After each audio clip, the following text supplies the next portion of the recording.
hunger. So cravings. A lot of women struggle with like sugar cravings, really intense cravings, getting more hungry the week before their period. That's kind of the phase when the PMS starts to really show up. Fatigue, getting tired, getting more tired. Bloating.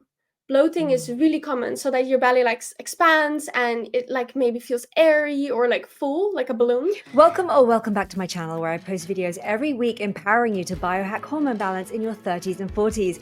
I'm Stephanie Holland, creator of the Body Brain Reset, the ultimate guide to resetting your body and brain and feeling like yourself again in your 30s and 40s. Tap that subscribe button to stay up to date on all the latest tips and strategies that me and my guests have for you every single week. Today's guest, Bo de Vries, is on a mission to help women thrive in their female bodies throughout every phase of their cycle. She's actually learning how to work with her hormones instead of against them so that she can feel her best self every single day, no matter where she is in her cycle. And she's really passionate about sharing what works for her so that other women can do the same. Today, we're talking about how Bo's experience of burnout led to her quitting medication and the contraceptive pill, leading her to notice how her real hormonal cycle was affecting her mind, mood, and body. Identifying monthly patterns in her symptoms as PMS, she adopted diet and lifestyle changes that alleviated her symptoms and gave her more energy and balance throughout the month, as well as ingraining a deeper sense of self-kindness and self-coaching, where she wouldn't take no for an answer, even from herself. If you suffer PMS, we really hope this episode inspires you to tune into your body language and discover what really works for you to feel more energized and balanced as well. Enjoy. So, Bo, you are really passionate about helping other women overcome the symptoms of PMS. And we know that PMS is something that strikes actually quite a lot of women. I couldn't find the exact data. Some sources say that up to 90% of women experience some form of PMS every month, some so severe that it's actually got its own acronym, PMDD. So when did this story start for you personally? Because I know this is based on your personal experience of the symptoms of PMS. So tell us about how you recognized PMS within your own body and experience and how that got you passionate about helping other women. So for me, it really started 4 years ago when I got burned out. And I was struggling with extreme fatigue, couldn't sleep at night.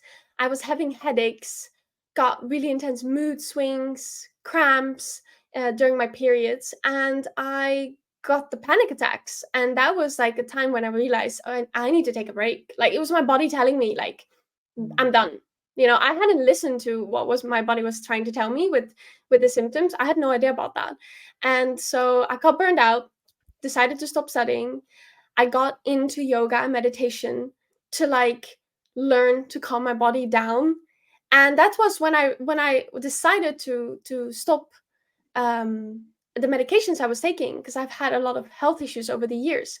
And I decided to stop because my boyfriend was really into like natural ways of healing. I got a bit curious. I was like, there might be something, I was very skeptical, but I was also curious. So I stopped medication, I stopped birth control. And then I started to learn via like all the books on women's health, and I got into it and started tracking my cycle naturally. And that's when I realized that a lot of these symptoms I was experiencing were actually PMS.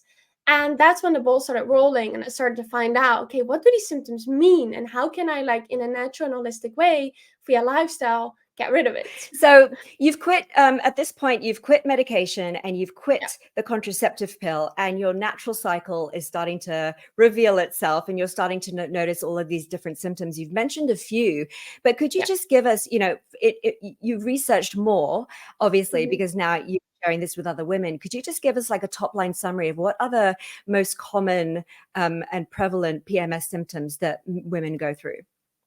Yeah, I mean, the PMS symptom list can get really, really long, but the things that I've noticed as much is hunger. So cravings. A lot of women struggle with like sugar cravings, really intense cravings, getting more hungry the week before their period. That's kind of the phase when the PMS starts to really show up.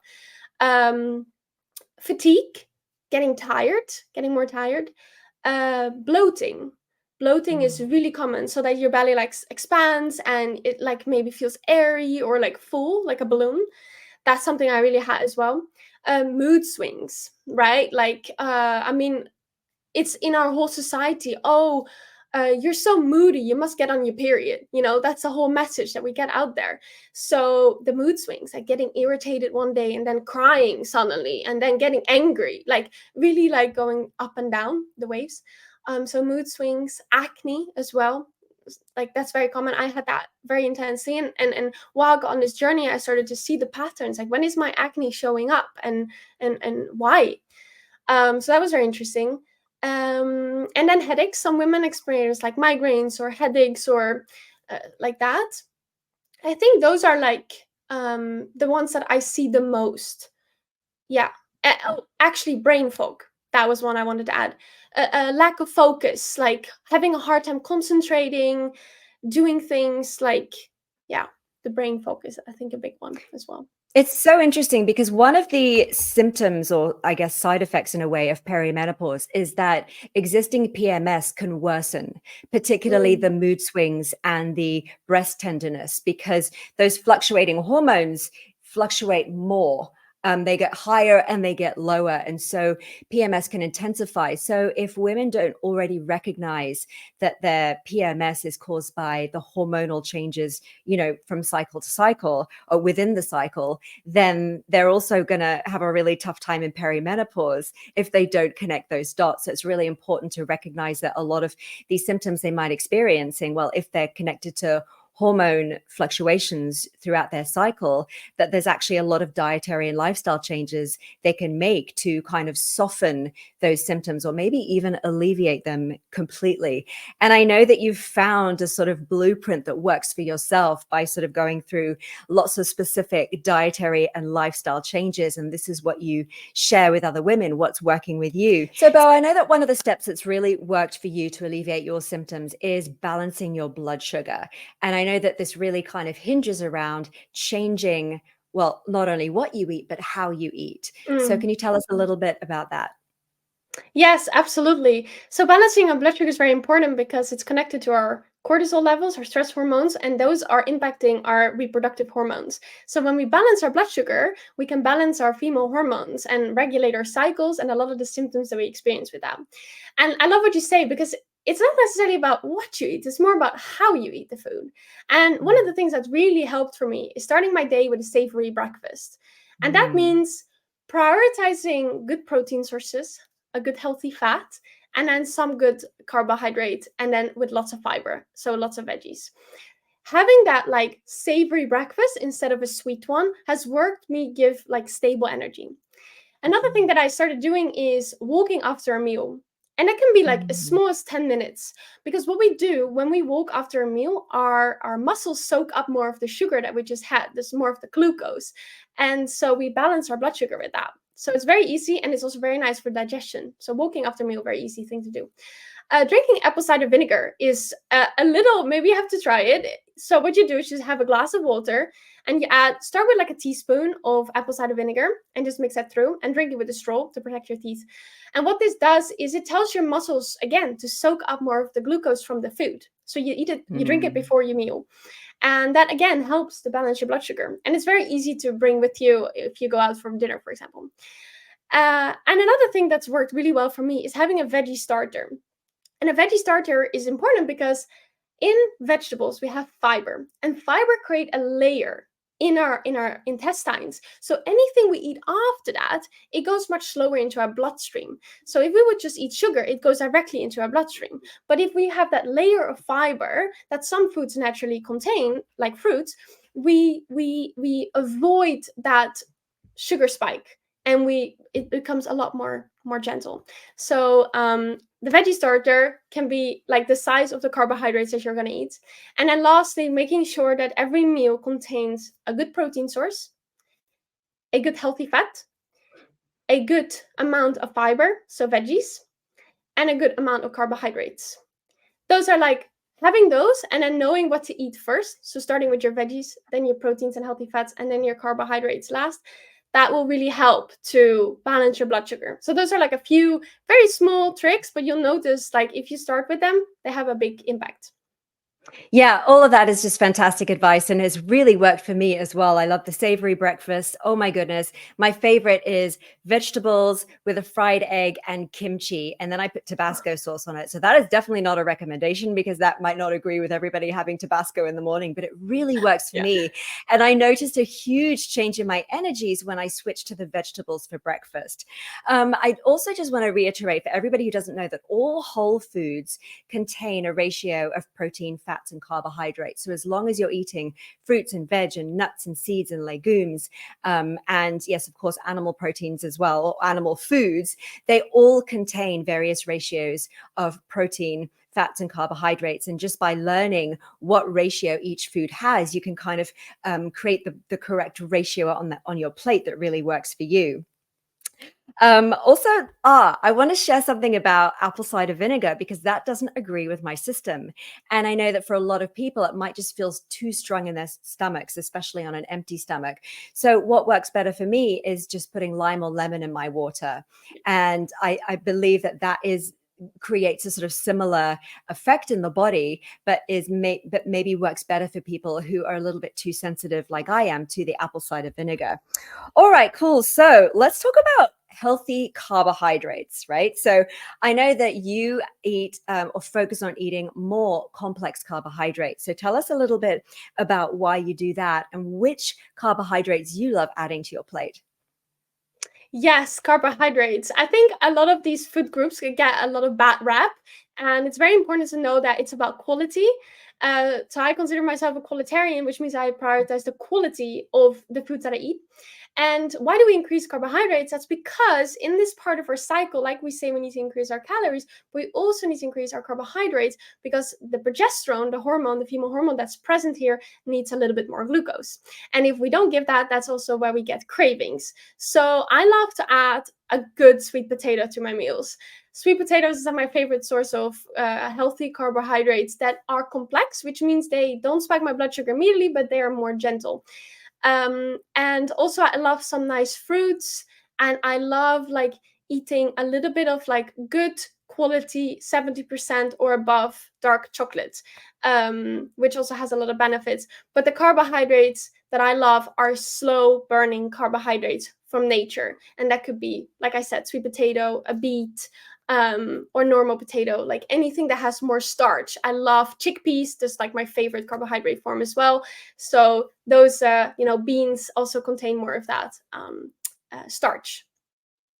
Yeah, I'm a huge fan of hummus. Funnily enough, I can't digest chickpeas in their whole Mm. form, but I can digest them in the hummus form. So that's one of my favorite sources of healthy carbohydrate, along with sweet potato. I'm such a huge fan that I keep it in my fridge. There's always a Tupperware of sweet potato, and I add it to every meal. I absolutely love it. And I know particularly you focus on increasing calories during the luteal stage of the cycle, which is sort of like the last part of the cycle. It could be 12 to Yeah. 14 days of the cycle. In some women, it could be 11 to 17 days.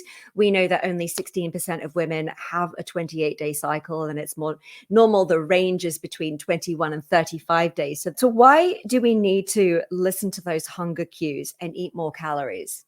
Why do we need to increase our calories? It's because our bodies use more calories. And that's because the uterine lining is built up in this part of our cycle to fuel the potential fetus. And so all the vitamins and the proteins and amino acids that you eat, they go to this lining. Besides that, your metabolism increases, which means that Mm. the food you eat turns into energy quicker. So in rest, we burn around 300 more calories as women in this part of our cycle, and that's why we get more hungry if we do not increase these calories. So it's this narrative, we think we will gain weight. No, because it will go to the uterus, and we will lose that as soon as we get our periods. So that's why when we increase our calories with natural and good foods, those hunger cues and cravings will go away, because it's just a sign of our body trying to tell us we need more fuel. It's interesting because I've read in a lot of places the recommendation for women to eat 1,500 calories a day, which doesn't seem like enough. I mean, I'm 52 kilos, which is the equivalent of 105 pounds, and I eat 2,000 calories a day on a moderately active day. And on a really active day, I bump that up to 2,200 calories. Mm. And so I don't think women are getting enough fuel, or that they realize that they need more fuel to run their body. And that's why their system feels very low, and they can feel flat and off their game and really fatigued, because their body actually literally doesn't have enough calories to run all of its vital processes. How did you figure out how many calories you need? And how do you track that? Do you track that? Do you do it very intuitively? I know you consider yourself a qualitarian, so it's all about eating quality food. How do you manage that? I've never tracked how much calories I was actually getting, because I think as women that can get it can become obsessive, and it can be hard to I think it can make us very obsessive, and I don't think that's always a healthy thing. But I think the biggest, like the easiest way to know if you're getting enough calories is to see how you feel, to track how you feel. Mm. Do you have energy to do what you want? Or are you feeling tired all the time? Like that is a big cue that something is not getting enough fuel. So for me, it's always been just listening to my body and seeing and not ignoring it. Because when I was younger, and I was very afraid to gain weight, and I would starve myself. I would just like avoid the hunger cues, and I would not, because I was afraid, right? So um now I give my body what it needs, because I know that this energy, this good foods, like you say, I'm a qualitarian, so I prioritize quality food. It's not going to gain weight, it's going to give my body to do what it needs to do, give my organs and the whole system the energy to do what I want to do, so that I can do what I love to do. I can work out, I can meet my friends, I can work and have the energy to do so. So let's move on to electrolytes. I know that you are a huge fan as well of Stacey Sims, Dr. Stacey Sims, and you're a fan of her book Raw. I'm a fan of her book Next Level, and she talks a lot about the importance of electrolytes, and how actually, the waters in our body aren't just water. So, that's why drinking water can seem very ineffective and just feels like it flushes straight out of you. It can't really be readily absorbed by the body, because all the waters in our body are really kind of like a solution of glucose and amino acids and salts as well. And so it makes sense to drink a solution that's comprises of similar things, because in our small intestine 95% of the waters we drink are actually absorbed through the wall of the small intestine into the blood, and then taken to every cell that we need it. So if it doesn't have adequate levels of electrolytes, amino acids, and glucose, that absorption doesn't really happen. So what's been your sort of like experience of adding electrolytes to your diet? How do you do that? Such a good question. I love that you touched on this, because electrolytes are such a simple way to add to your diet. But again, it's a salt, and salt gets a bad rap, right? We eat too much salt, it's not good for us. But the thing is, like you say, the water that we drink nowadays from the tap, it's cleaned, right? And it's cleaned of a lot of the minerals that our bodies need to absorb the water into the cells and give us the energy. Mm. So what I noticed is few things. When I started to incorporate electrolytes into my diet by drinking it. I drink it first thing in the morning. I have a glass of water and I add some electrolytes to it, which contain all kinds of minerals. And I do this because when we sweat, we get we get rid of these electrolytes. And so that's why when we taste our sweat, it tastes salty, right? And that's the thing, it's salt. And so when we increase those electrolytes, it fuels our cells, and that gives us energy. I notice I get a lot of energy when I drink electrolytes. And also it helps me avoid peeing all the time, because sometimes I drink a lot of water and it just goes through. If you get that feeling, it's because yes, you're giving your body water, but it's not able to extract it and putting it into your cells, like you so beautifully explained. And then lastly, actually with the skin, because it hydrates us on a cellular level, like I said. And so if you have very dry skin, which I've always had, drinking electrolytes will actually nourish the skin more and then give you that more healthy glow. So those are a few benefits that I've noticed. And I just like I said, I take a glass of water, I do a teaspoon of electrolytes, I drink it in the morning, and sometimes I also drink it after workout. And always when I have my water, I just do a touch, like a pinch of salt, just to help my body like get a little bit of extra salt. Yeah. Actually, I have done the experiment of tracking what I eat on various days just to see what nutrients I'm getting and to see what nutrients I might be naturally lacking in. And I've always been naturally low in sodium because I Mm, got that no salt messaging growing up, you know, being really into health. The health message was don't eat too much salt. And so I became naturally sodium deficient. So I actually have to consciously add Himalayan crystal salt to everything. And I found mm, that the only way personally I can get my sodium levels up to the recommended daily amount, the RDA, is by adding at least half a teaspoon of Himalayan crystal salt to my water every day, spread across the day, obviously. And that's really worked for me. I feel my skin is more hydrated, my body's more hydrated, I'm less thirsty, I go to the bathroom less. And so it just really works for me. And I really hope that if people are listening and they hadn't known this already, that when you experiment with this, it makes such a difference. And literally the day you start, you actually feel more hydrated and you go to the bathroom less, which is like a healthy win-win. benefits. I know. I know Stacey Sims actually recommends a solution of salt and maple syrup. And I tried that and I found that the maple syrup is like, it's almost like too sweet and too sugary for my Mm, body. So, what works better for me and what I have in my water every day, and even the water I take to the gym, is about 4 or 6 twists of the Himalayan crystal salt and lime. Lime is mm. my sort of glucose and amino acid combo because obviously all the 9 essential amino acids are in fruits and plants, all plant food.